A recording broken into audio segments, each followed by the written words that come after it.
Good morning, I'm Diane Macedo. Thanks for streaming with us. In today's update, President Biden is hitting the ground running, signing 17 executive orders on the same day he was sworn in.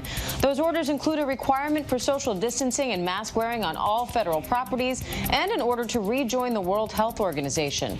Former President Trump withdrew from the organization earlier this year, accusing it of incompetence and bowing to Chinese pressure. Dr. Anthony Fauci will lead the new U.S. delegation. In addition to the executive orders, the president is also using wartime powers to require companies make more masks, swabs, and other products needed to fight the pandemic. We will hear from President Biden directly around 2 p.m. Eastern today, and then from Dr. Fauci at the White House press briefing around 4, and we will bring you both of those events live. And the Senate is holding confirmation hearings today for more of President Biden's cabinet nominees. Former South Bend, Indiana Mayor Pete Buttigieg is facing the Senate Commerce Committee, hoping to be approved as Biden's transportation secretary. Here are some of his opening remarks. Infrastructure can be the cornerstone to all of this, and you have my commitment that I will work closely with you to deliver the innovation and the growth that America needs in this area. As a mayor from the industrial Midwest, I will bring a bottom-up perspective on transportation programs and funding. If confirmed by the Senate, Buttigieg would become the nation's first openly gay LGBTQ cabinet secretary. And with President Biden's first full day in office underway, we are taking a closer look at the new First Family's road to the White House. Dr. Jill Biden is making history as the first lady, or the first lady, I should say, to hold a full-time job outside of the White House. Senior White House correspondent Mary Bruce has more on America's new First Family.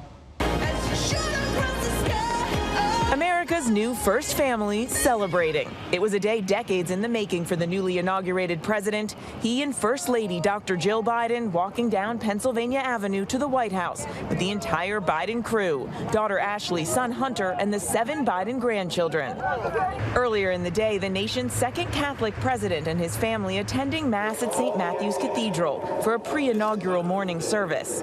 And with Dr. Biden holding the family's Bible, their children beside her, the new first family embracing the new president. I would not be here without their love and tireless support of Jill. The new First Lady also making history, becoming the only First Lady to hold a full-time job, working as a community college English professor. Along with education, the First Lady will continue to champion members of the military and their families, relaunching the Joining Forces Initiative, a program she created with Michelle Obama in 2011. I know the love and strength and resilience that makes this community so unique, and it's such a joy to be part of it.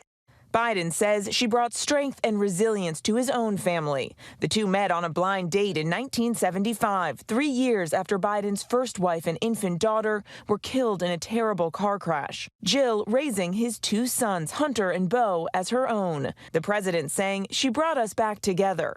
Their daughter, Ashley, a social worker, introduced her father during the Democratic National Convention alongside Hunter. He'll treat everyone with respect, no matter who you are. He'll get up no matter how many times he's been knocked down. He'll be the worst enemy any bully ever saw. The president is also extremely close to his 7 grandchildren, who call him Pop. He will pick up our calls no matter where he is. And when they got the word their Pop was going to be the next president, they were right there with him, celebrating on stage. But always heavy on Biden's heart is who isn't by his side. His son, Beau, who died of brain cancer in 2015 at the age of just 46. But there in the Oval Office behind the resolute desk, Beau Biden, now there with him. Beau Biden and his absence no doubt felt so much by the president during yesterday's historic events. But, you know, the president always carries a piece of his son with him. He almost always has Beau Biden's rosary beads on him. He calls them his connection to his son. Diane. Yeah, big loss there for the Biden family. Senior White House correspondent Mary Bruce, thank you. And now to the new second family. Vice President Kamala Harris is the nation's first woman vice president, meaning her husband is now the country's first second gentleman. And that's not the only way their blended family is breaking barriers. Here's White House congressional correspondent Rachel Scott.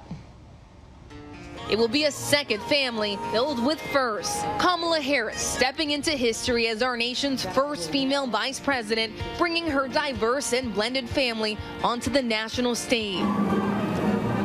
The man by her side, Douglas Craig Emhoff, making a little history of his own as the country's first second gentleman and the first Jewish spouse in any administration. How do you think he's going to put a stamp on it? Because he's making history as well. He is. He is making history. He will be the first second gentleman of the United States of America. And he is very excited about it. He's aware that, you know, we still have so much work to do to remind our children of every gender that they should not be confined by the limited perception that some might have of who they are and what they can be. The couple met on a blind date, marrying in 2014. But you know, the Kamala Harris that I know, she wears Chucks and jeans. In fact, that's what she was wearing when I got down on my knees and asked her to marry me. The wedding honoring her Indian roots, his Jewish heritage. Her sister and closest confidant, Maya, officiated the ceremony. Emhoff, an entertainment lawyer, becoming her biggest cheerleader, putting his own career on hold to support the campaign. At a holiday market back in December, picking out this stocking stuffer, a t-shirt with the words, Madam Vice President. But to his two kids, Cole and Ella, she's known as Mamala. Vice President will be great, but Mamala will always be the one that means the most. This year, like so many families, turning to Zoom for that quality time together. Is Doug still in hair and makeup right now? I heard everything you were saying about Nicole. We heard the whole thing. Sundays are usually spent around the dinner table. Harris calling those family dinners a non-negotiable. And when I say family, I always mean the family that you make to be family, right? Which includes, for some of us, you know, our family who we were raised with and born with, but, you know, also it's about our chosen family. And that sometimes includes her husband's ex-wife, Kirsten, too. Harris often joking that their modern family is a bit too functional. We have a very modern family. My husband's ex-wife, the kid's mother, and her mother came to our house for Thanksgiving. Oh, good. You got to get her in line. You know, you got to make sure. Bring everyone into the circle. And while Cole, 26, and Ella, 21, admit they're still getting used to sharing their parents with the world. Auntie. Her niece, Mina, taking to social media to post these behind-the-scene moments of her aunt and sharing the inspiration behind her daughter's looks for the special day, writing special coats to look just like aunties. Wednesday was the first time their family had seen each other in months, last together on the day Biden and Harris declared victory. Then Harris telling her 4-year-old grandniece she could one day lead the nation. You could be president, but not right now. You have to be over the age of 35. Her mother would often tell her she may be the first to do many things, but to make sure she's not the last. And the hashtag #MyVP was trending on social media. Second gentleman Doug Emhoff says he wants to raise his kids in a world where it is not news that a spouse of any gender would support their partner. So many looking at those images this morning and saying that that second family reflects the diversity of America. Diane? Leading by example, congressional correspondent Rachel Scott, thank you.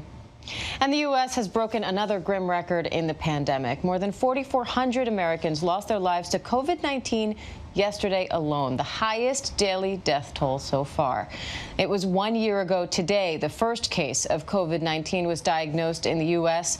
Since then, we've had 25 million more and more than 406,000 American lives lost.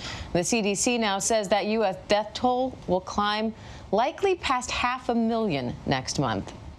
And now let's get some of the top headlines in technology from ABC's Ariel Reshef.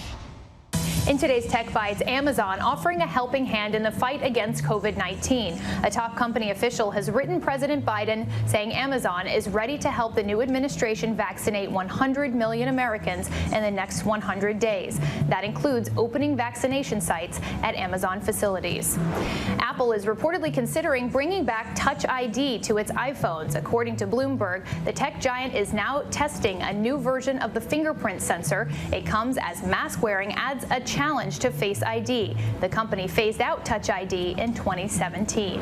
And finally, Katy Perry's hit song Firework is working its way back up to the top of the charts after her standout performance, capping off last night's inaugural concert. On Wednesday, Firework was the 11th most downloaded song on iTunes. The song's really poppin'. Back to you, Diane. Oh, Ariel with the puns today. Thanks, Ariel.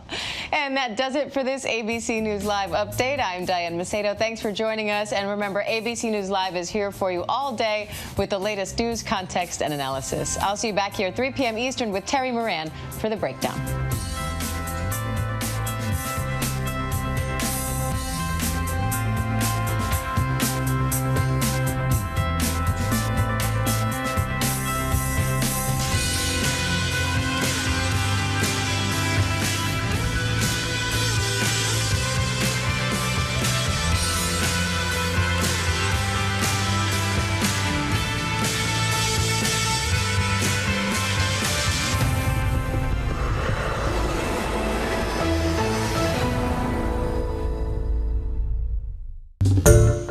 Hi everyone, George Stephanopoulos here. Thanks for checking out the ABC News YouTube channel. If you'd like to get more videos, show highlights, and watch live event coverage, click on the right over here to subscribe to our channel, and don't forget to download the ABC News app for breaking news alerts. Thanks for watching.